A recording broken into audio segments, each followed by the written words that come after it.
ó sì gán gàn gàn ó sì small small èyí ó sàmọ̀ ẹ̀jẹ̀ wọ́n wà rẹ̀ dúdú ọ̀sọ̀jú bíi fúnra ẹ̀tì dáńfó. ó sì gán gàn gàn 70 years old man. ó sì gán gàn gàn ó sì gán gàn gàn. Jesus! God have mercy upon us.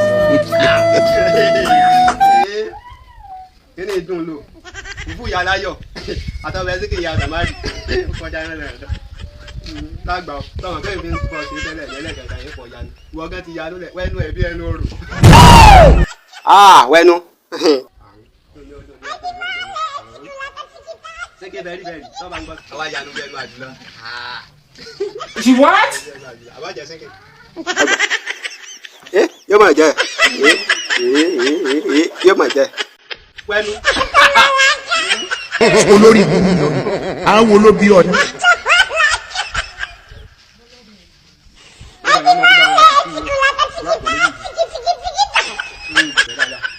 Ìgbà yẹn kàn léyìí.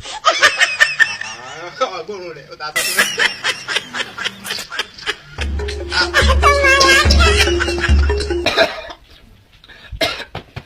Small. Lọ́ba ń bomi wá nulẹ̀. She what? Child!